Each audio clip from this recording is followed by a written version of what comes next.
I'm Bambi Francisco with Vader News, the network for innovators. Well, these days, everyone seems to be on a social network, often more than one.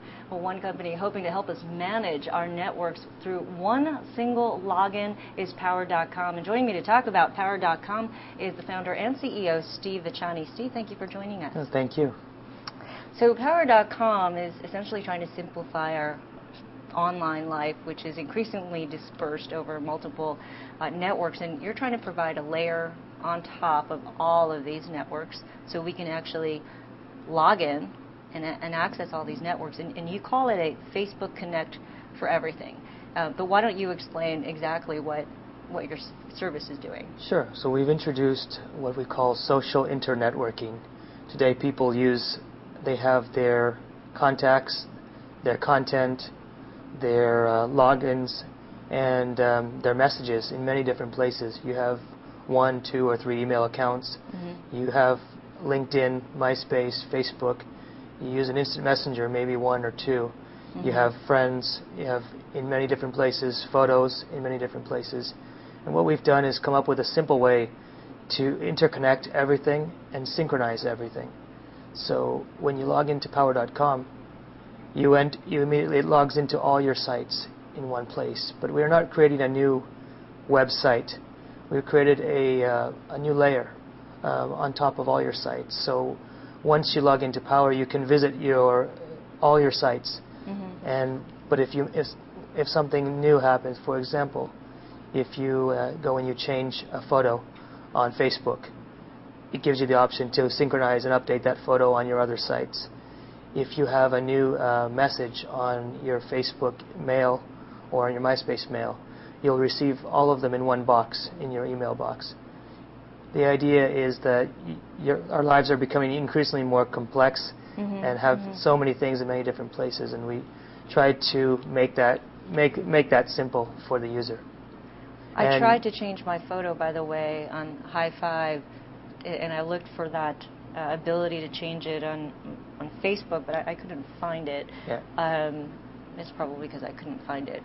Now, do you have relationships with all of the different networks you work with? No. So our relationship is with the user. And when you ask this question, Facebook Connect, what does Facebook Connect do? Is that Facebook Connect allows other sites to connect to Facebook.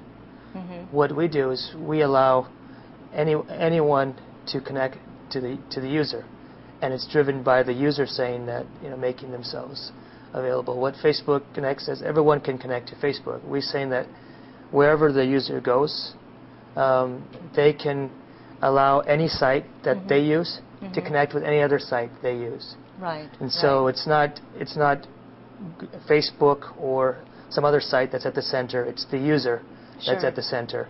And so a user can go into another site and log in to that site and connect that site, give them access to their other sites.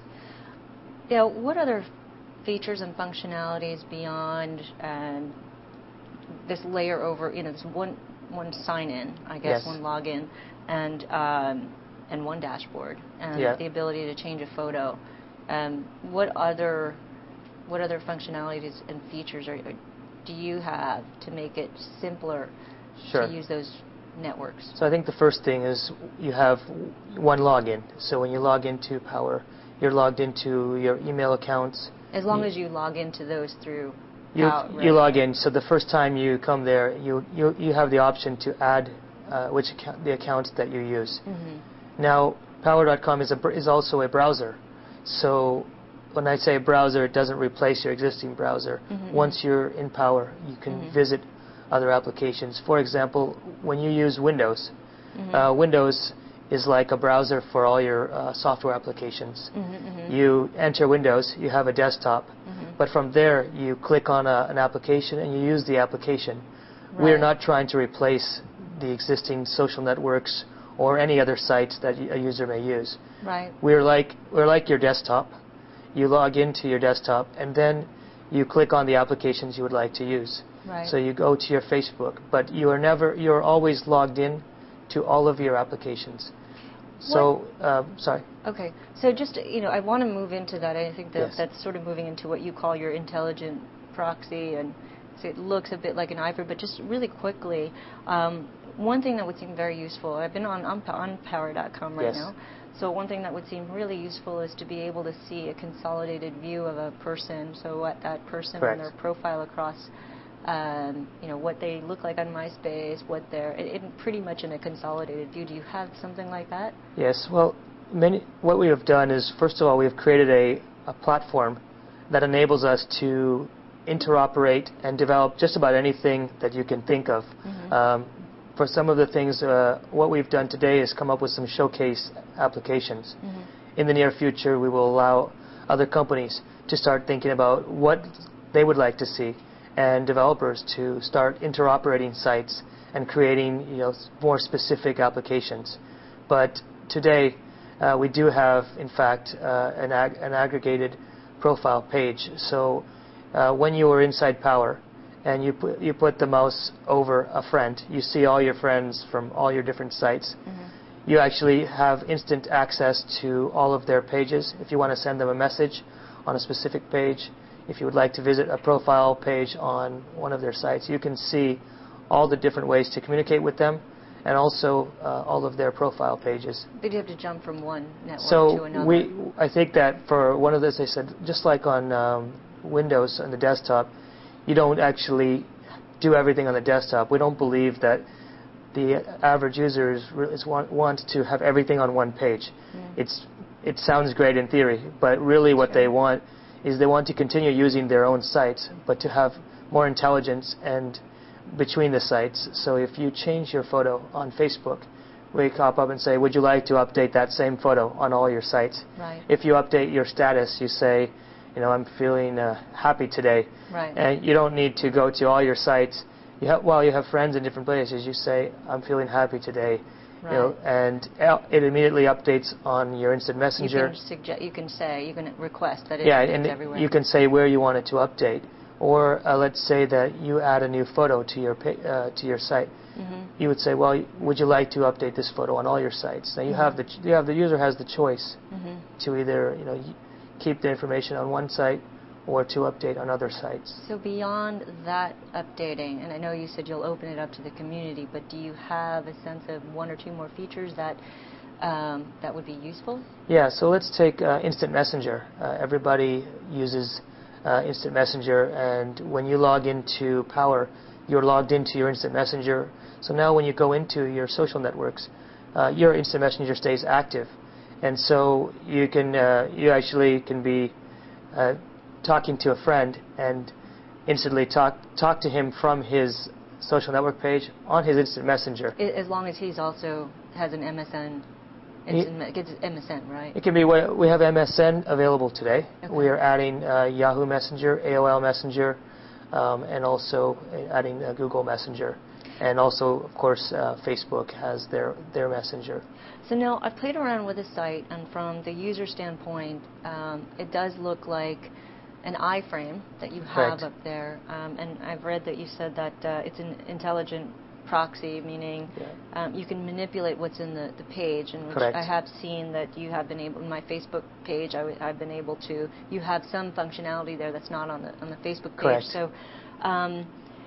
So how is that in compliance with the terms and conditions of the social networks? Sure.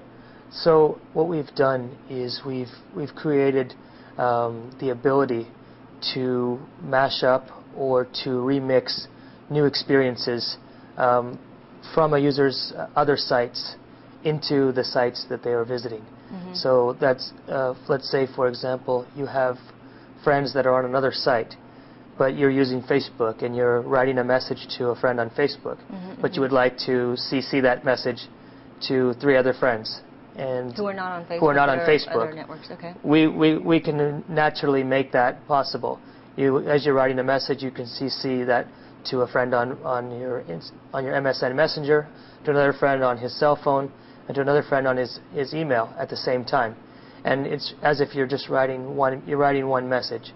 For us, whether your friend is an email contact, a mobile phone contact, or a MySpace contact, it's all the same experience. Okay. But because you're sort of manipulating that experience, so you're saying that you are complying with what we have are we bring drop-down menus and Power applications. A lot like if you think about Windows, when you're inside an application, you can click the right click and you have a drop-down menu where you can save that file in a different format, or they have buttons that allow you to, let's take eFax, and you're inside Word. You click one button and you can eFax that document without having to leave your application. Okay. That's the same thing as that what we've done is we've come up with standardized functionality that works across all your sites. So if you see a photo, you can click one button and that photo on Facebook can be sent or saved on your MySpace page or sent to a friend's cell phone. I think that the possibilities are limitless, and what our platform is, it allows developers in the future today to interoperate.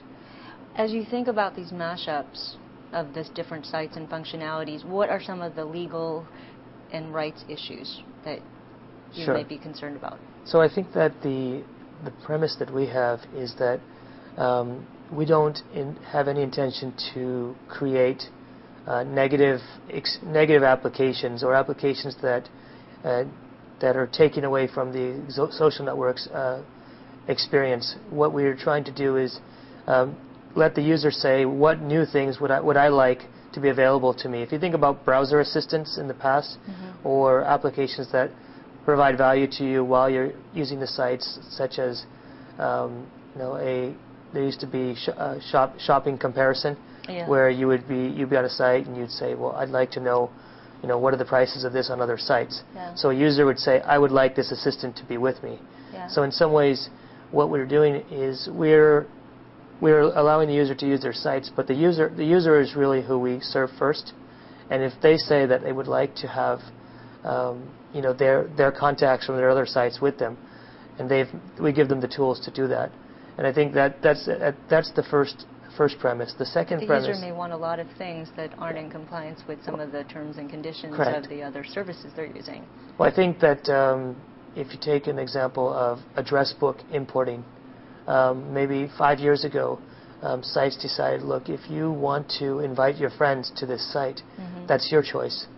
Now, we give the user that option to say, you know what, I would like to have my friends from my other sites. Now, that being said, everything that we're doing, I think, is something that the industry itself is pushing toward. Data portability is a movement that all the top sites are actively trying to achieve.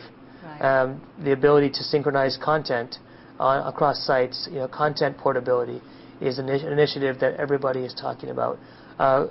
Unifying logins through OpenID. These are initiatives that all of the biggest players have been talking about for years. But we believe that the problem is that they are talking about this among themselves and trying to get each of them to agree.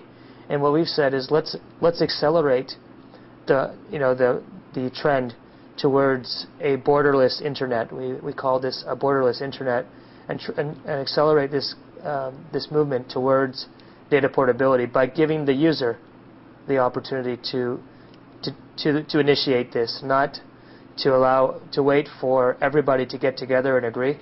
And I think that we've seen this trend. Meebo, which about 2 years ago came in and they said, look, let's make this a consumer proposition, not a proposition that requires every site to agree on how to interconnect and how to interoperate, because historically nothing happens very quickly when you wait for 100 sites to come together in a room. No, and I think that's really the problem that we're solving, is we've made this interoperability something that is mixed inside a consumer proposition, and we have 5 million users that have already spoken. They've come to Power, they've logged in because they understood the value, and they come back every day. In fact, 85% of our visitors to our network are people who specifically come to Power.com every day, log in order to visit their sites. So I think that this is no accident that users want this, and 5 million users have come during our pre-testing stage. We only have come out, in the last year. Yeah. And only in the last week have we publicly introduced this to the world.